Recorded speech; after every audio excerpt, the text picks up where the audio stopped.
Hey, everybody.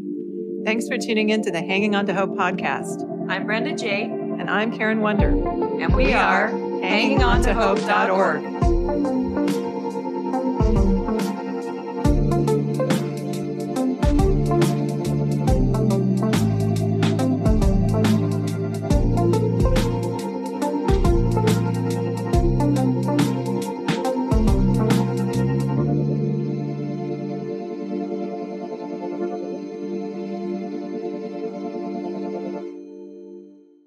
This podcast is intended as educational and is not psychological or medical advice. Always consult a professional when needed, and we disclaim any liability in connection with the instruction, information, or advice given. God can do in moments what takes years of therapy. Yeah. You know, if they have a real encounter and hear his voice and he speaks to them, it can immediately get rid of those lies. And what you just said was powerful. yeah. All right. Well, we're excited about this because I was really just telling Karen how I didn't realize how much extensive education and training that you guys have. It's incredible how many people you can help with that.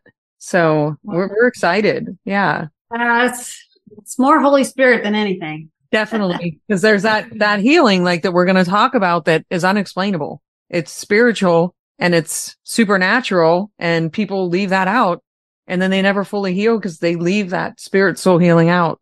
So that's why I really wanted to do this podcast, because when we were praying that one week at the nonprofit prayer group, I was thinking something in my head that the Lord was telling me to say. And you were like, I wanted to leave out something in the retreat. And I said, don't. Oh, yeah. I said, don't do that, because everyone else leaves that spiritual part out where you really, really heal. Yeah. They were praying for me before the retreat, and I was saying, I'm always tempted to leave out some of the deliverance stuff. And they were saying, don't do that. And you know what's so great about that was that we didn't, and we just went for it, but we saw more deliverance than we've ever seen. Like 2 people said they felt like they got punched in the stomach. And I mean, one guy, he had we didn't know, but he had satanic tattoos all over. And so it was like a big thing. So, but yeah, thanks for that, because it was really powerful, that part. Yeah, that's so important, because most people can't get that deliverance and that generational stuff broken off and that spiritual healing. There's just not a lot of places where you can find that. So, well, hi, everyone. Welcome to the Hanging On to Hope podcast. This is Brenda J. Today, we have Jeff and Carissa Raderstorf on the show. Carissa is the founder of Reset Ministries, and Jeff is Reset's Life's Group leader. Also, Jeff and Carissa are co-hosts of their podcast, Resetology. At Reset, they provide a biblical path to deal with your past, develop your character, and deepen your relationship with God. Also, their passion is for you to heal from the past and gain new skills to move forward. So welcome to the show. Thank you for having us. Yeah, great to be here. So hi, this is Karen. And I'm going to start by reading your impressive bio. So for over 20 years, Carissa has been helping people grow in one capacity or another, as students, athletes, disciples, or leaders. She's passionate about prayer and incorporating emotional, health, and relational growth into the discipleship process. Carissa is an effective communicator who loves to pioneer new things, fight for the underdog, and awaken others to the presence of God. Carissa is an ordained pastor with a MAE from Olivet Nazarene University, as well as graduate certificates in professional counseling and executive coaching and consulting from the Townsend Institute of Leadership and Counseling at Concordia University at Irvine. Carissa leads the Reset retreats, Reset Together, and offers personalized coaching. So Carissa, can you please tell us a little of your story and how it led up to founding Reset Ministries? Sure. So, just kind of like anybody else's stories, you kind of wake up one day and you go, how did I get here? As a believer, you can look back and see God's hand using every season of your life to form you into really what your calling is later on. So I started out professionally as a teacher. I was a high school teacher for 12 years. But when I first started working, the only job that I could find was with at-risk youth at the time, because it was right before the deadline for the school year to start. But then I found that I loved that. So I was working with really broken high school students that had a lot of behavioral issues. And I was a psych minor, but taught English. But really, I felt more compelled to help them as a person, like to help what was going on in their inner world, and just always felt a pull toward that, as well as teaching them, of course. But then over time, God called me into ministry and ended up leading adult ministries at a fairly large church. And so did all the normal things that you do for adult discipleship, like small groups, altar ministry team, help people discover their gifts, get them plugged into serving. And then one of the pastors that I was working with, he had lived in Dallas for a couple years. And he kept telling me, you need to go to this program called Kairos at Gateway Church in Dallas. And it was a 2-day ministry event. It was Freedom Ministries was part of their church. So he kept mentioning it. I didn't totally understand what it was. So I went, and it profoundly impacted me. And then I was motivated to bring it to the church where I was working. And I went back, did some training, and we started doing these retreats that it's really walking through your story in the presence of God and asking God to speak into the hard parts of your life and getting healing and learning how to hear God's voice. So when we incorporated that into our church, we just started seeing so much growth, like more discipleship than I was seeing in any other program that we were doing. And that really landed me more in the center of my calling. I just felt like I want to commit to this and just kind of take the other things that I'm doing away and focus on this. So I took some time away from ministry and went to school, the Townsend Institute that you mentioned, to grow in those type of skills. And then after that, we started Reset to really focus on bringing these experiences to the body of Christ in a way where it's open to people from any church, from whatever faith background, to come have these experiences. And that also gave us the freedom to take those ministries to churches. So, and that's actually the short version. Yeah, I think I've heard of Kairos. That's what you said it was, right? Yeah, I'm not sure if they have that ministry anymore, but we pull a lot from that, and then from a lot of different things and some of our own experiences, and kind of hodgepodge some of these things together to build what we have now. Yeah. So you work out of various churches? You don't work out of just one church? So for our retreat, we rent a space. It's at the Fountain Church in Phoenix, Arizona. Okay. And we rent that space, but it's open to any churches. But one of the things that we want to do is begin taking the retreat to different places. We also have a physical space where we do groups and coaching. Okay. That's great. So yeah, this podcast, we have a nonprofit against abuse, and we try to help our listeners heal from abuse.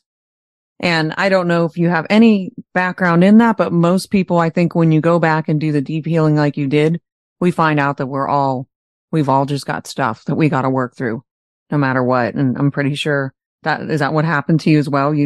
Some stuff came up, but you were just like, okay, I need to heal. I need to heal. Yeah, for sure. And I think the session that's stuck out most to me when I went down there was on strongholds. Because no matter what our background is, we all have these thought patterns that are built on lies. And yes, you said the word abuse, and that can take many forms. So for me, it was, I grew up in a legalistic church environment. And so the strongholds that I had were related to a distorted image of God, which of course distorts the image of myself. And so untangling that was pretty messy.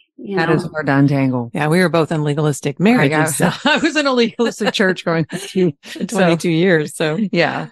So we totally get that. Well, Jeff's been so quiet here, so we got to get him involved in this conversation, because I saw him yawning and rubbing his eyes. I did, but we only do audio only. But I did see that. So Jeff is a lifelong learner and a full-time high school English teacher. He's passionate about forming believers to live in the world, yet fully in the presence of God, to understand their Christian heritage as well as their contemporary world, to practice the traditional ways of spiritual disciplines, yet gather and pray for the needs of today, and to learn new ways of engaging the scriptures and communing with God. Jeff holds a BA in English education from Arizona State University and a Master of Divinity from Fuller Theological Seminary. Jeff leads Reset's weekly life groups. And what I loved when I read this was, I just like this part. I love that your passion is about forming believers to live in the world, yet fully in the presence of God. In what ways does Reset help do this? Yeah, I wish I could take 100% credit for that. But like anything else, especially that's churchy, like it came from somewhere. I'm riffing with some thoughts of one of my personal heroes named Dietrich Bonhoeffer, German theologian during World War II. And in some of his writings, when he was imprisoned in a Gestapo prison for conspiring against Hitler, in the midst of all that, he's seeing not just his country fall apart, he's seeing all kinds of perversions of Christianity and some of the parts of the church being totally complicit in it because they're taking nationalism and Hitlerism over their faith. And the church had been weakened by weak theology long before that. So it's like the table was set. And he's seeing his country that he loves destroy Europe and quite possibly the rest of the world too. So he's watching everything he knows and loves fall apart around him. And he was this brilliant theologian, a couple of PhDs. And he said something so interesting. He said, I'm beginning to learn that I only know how to have faith when I have lived fully in the world. And not word for word, but just kind of a paraphrase. Mm-hmm. He was talking about coming to the understanding that only through living completely in this world could he learn to have faith. And there are lots of ways to do this, but for him in particular, that meant drinking the dregs of everything that life had thrown at him in order to bolster his faith. And that doesn't mean like everyone needs to run out and get addicted to something or go to prison or anything like that, because it's about the worst that life has thrown at you personally. And I love that you said a moment ago, Brenda, about we've all got our stuff, and that's the stuff that we work with and we work out in deep spiritual communion with God, not for spiritual healing. And also it's a path to deeper intimacy with God. But it can be so hard to walk that path because I know that, say, like suffering from me and just my natural tendencies, I tend to turn inward. And that means I close everybody off. Very old defense mechanism for me going back to my childhood. But I need to do the opposite. And I think we all need to do the opposite. Instead of turning inward and closing ourselves off, we need to truly be able to surrender that to God. And that sounds so stereotypical, but we realize it's not a stereotype when we've been through deep and extended suffering. And we've had to learn what that truly means to, even though we're wounded in our deepest parts, and even in times when we might blame God for some of it, we still have to rest in his presence. And I think that all of this is part of what Bonhoeffer was working with, that we grow closer to Christ through suffering. Life gives us plenty of opportunity to do that. And there's another way that we do this at Reset is through spiritual formation. That's what we do in our life groups. Carissa loves to call them life groups, and I love to call them spiritual formation groups because this spiritual formation is more of an ancient kind of concept, because we're looking specifically to progress in our spiritual lives so that we can experience the presence of God more intimately. And just a byproduct of that, because there's no second to God's presence. I can't imagine anything that's more important to that, because everything then flows out of that deep and abiding presence, the words we say and the things we do. And that's cornerstone to living fully in the world and fully in the presence of God. And there's no secret recipe for this. When we gather, we just do what the church has always done. We're just very focused on doing it ecumenically and intimately and even critically than I think some places might do. So like we explore things naturally through our Protestant viewpoint, but we also want to understand how our Catholic and Orthodox family sees things. And we try to view things not just from our 21st century American perspective, but from intercultural viewpoints and ancient and medieval viewpoints as well. And like a few weeks ago, we were in John 6 because we go a New Testament book, an Old Testament book, and chapter by chapter, and we don't skirt around the hard stuff, and we avoid the superficial napkin theologies as well. But we had a great time in John 6, the bread of life teaching, and what that has meant for 2,000 years of church history, and what it means in all three of the main branches of the church: Protestants, Catholics, and Orthodox. So I guess to sum all this up is when we gather, we do what the church has always done. We worship. We conduct a spiritual discipline. It's usually an examen prayer, but it's oftentimes as well a lectio divina or a spiritual or a visio divina. We take communion and we read the word. We discuss it ecumenically, historically, culturally, and we pray. And we also want to examine, like, no pun intended with the prayer of examine, why we're doing all of this, because it's so important for us to understand that we don't do this just for ourselves. That would be superficial and self-centered. We want to understand what it's meant for 2,000 years of Christians all over the world. And we want to understand that we're part of a much bigger story and that we have a heritage, and seeing ourselves in that bigger picture and in that heritage can be indispensable for our spiritual formation, for the progression, for a progress of our spiritual lives. Mm-hmm. That sounds amazing. As your weekly groups, are they online or are they in a building? Mm-hmm. Yeah, they're in our building. We meet Thursday nights and Saturday nights, and we do the same thing. Our folks just come either Thursday or Saturday, or some of them come both. Wow, that sounds amazing. I'm like, I want to go. I'm listening to this going, I want to go. It's so important in today's world. I mean, I'm a businesswoman, so I do real estate too, outside of the nonprofit. And I had a really big struggle at first with being in the world and being in the presence of God, because in real estate, people are not in the spirit. So I had to fight for that. I'm like, okay, God, if you're not in this, it got to the point where I had to really start praying and being in the presence of God, because people can waste a lot of your time in real estate, take up all your time, and then you don't have time for the things like the nonprofit and the things that are really important. So it has been so good to be in the presence in the business world, because he's really worked all that out. Like, I'm like, if it's not you, I don't make it happen. I just started to not do anything or make any decisions without, and just making sure it's God. And man, it's helped so much. Mm-hmm. It's a lot of really wealthy people that are greedy. and then a lot of them aren't nice, and it's a whole nother world. So anyway. And don't you love how God puts his spirit in us, and then he dresses us up like teachers and real estate agents and nurses, and we're his ambassadors.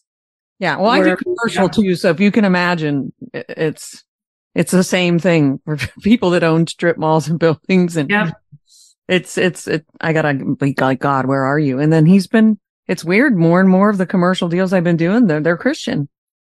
So it's pretty cool. It's been like, oh, wow, really? So Reset is guided by safety, courage, and balance. Carissa, did you want to further explain that? Yeah. So when we were just deciding how we want to live out Reset, what we want it to look like when people engage with us, these were the three things that we came up with. And really, when we say safety, it's emotional safety, because to heal and to grow, we have to process our stories, and people just won't share if they don't feel emotionally safe. That is 100% true. Mm-hmm. So the level of acceptance that they feel, that they're going to be accepted as a human, no matter what they say or what they share, they're not going to be judged. The amount of acceptance they feel, that's the amount to which they'll share. And so creating that really safe emotional space is really, really important. And then in sharing, it takes courage, because it's not fun talking about the hardest parts of our life or the traumatic things that we've been through. And I think for too long, our culture has made strength, stuffing it, locking it up, smiling through tears, that kind of thing. I think we're doing a better job in 2023 than we ever have. But for so long, strength was just stuffing it. But strength really is talking about the stuff that's killing us. Yeah, vulnerability. Vulnerability, yes. And it takes courage to be vulnerable. Mm-hmm. A lot. Yeah. And just talking about the stuff that we know is hurting us on the inside. And so, yeah, courage and then balance. And that one's really important to us, because we really want to live in harmony with Jesus. We don't want to get to one side of the ditch or the other, especially dealing with inner healing and parsing out the word of God and those kind of things. And Jesus came full of grace and truth. Like, he had both. He was gracious with people, but he also said the truth. And so we want to minister that way. Grace for people, but we also need to share the truth. We need to help people be open to feedback, but be encouraging. And so kind of walking that tension of grace and truth. And then another one that's really important to us is the contemplative and the charismatic. Like Jesus was contemplative. He would go away to pray. He would spend time with God. He was restful, but from that place, he was super fruitful, and he had a really charismatic ministry. And so walking that tension, we like to say that we're contemplatively charismatic. We I like that. Yeah. You can use that. Steal that. We both said it. We said that at the same time. I like that. I don't know if we've ever done that on a podcast where we said it at the exact same time, but we both didn't choke at the same time. I just choked when I said, all right. All right. Yes, we love that phrase as well, because it really are being contemplative and being restful. That's the starting point of being fruitful and seeing the power of God move. And then just using the head and the heart, as you can tell already, Jeff's more of the head and I'm sometimes a little bit more of the heart. Doesn't mean I don't have a head or he doesn't have a heart, but it's like, we just want to walk in harmony with how Jesus ministered and be open to whatever he wants to do through us. Yeah. And that's important for abuse victims too. Safety, courage, and balance. Because if we don't feel safe, we will never let ourselves be vulnerable if we don't feel safe. And balance is just critical, period. Yeah. Because as abuse victims, if you don't have that balance, you're going to spiral down. So it's just kind of a serious, I love all this from your website. So most people try to heal physically, mentally, and emotionally, but do not realize that there's a spiritual aspect to healing that is so necessary. It is a healing from God that in the natural realm we cannot possibly make whole, but God heals our spirit and deep into our souls. It's a healing that is unexplainable in the natural realm.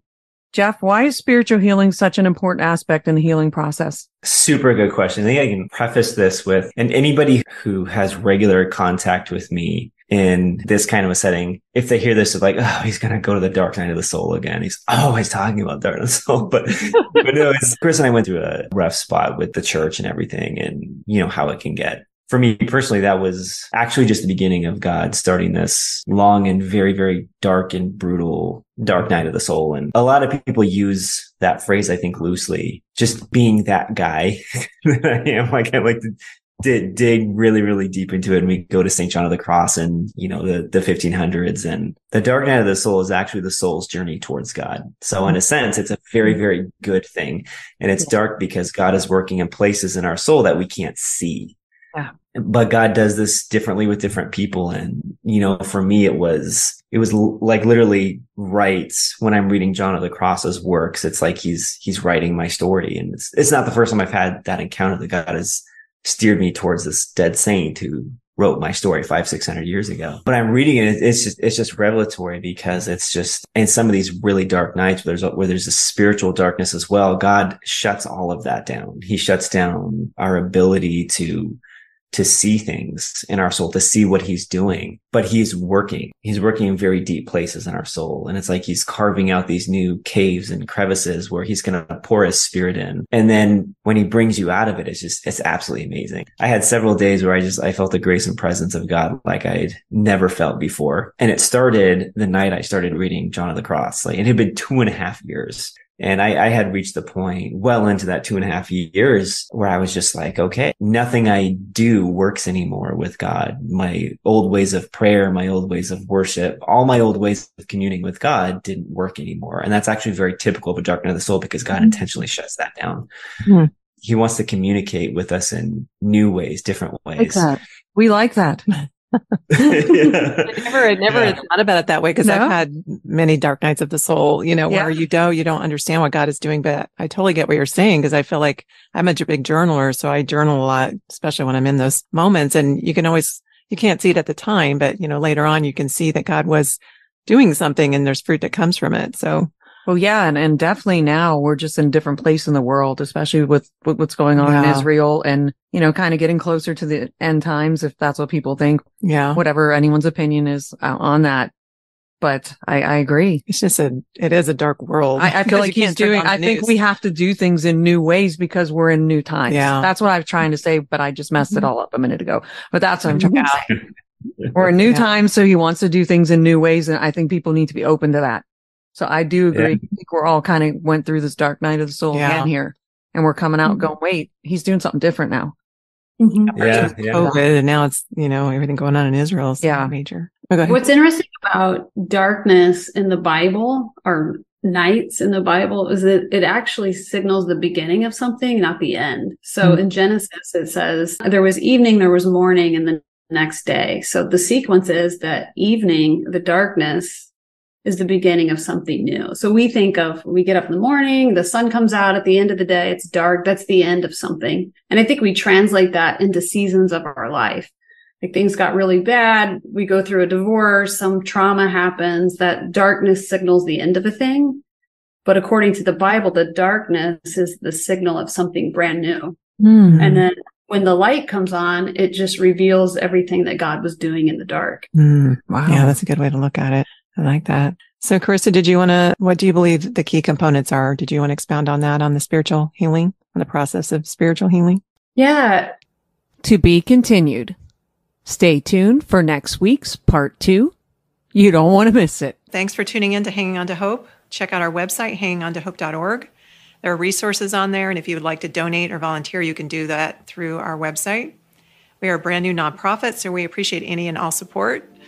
And we thank you for listening, and until next time, keep hanging on to hope. We are evidence that there is hope and healing for you, and our passion is to help you find it too. So thanks for tuning in. Thanks for listening, everyone.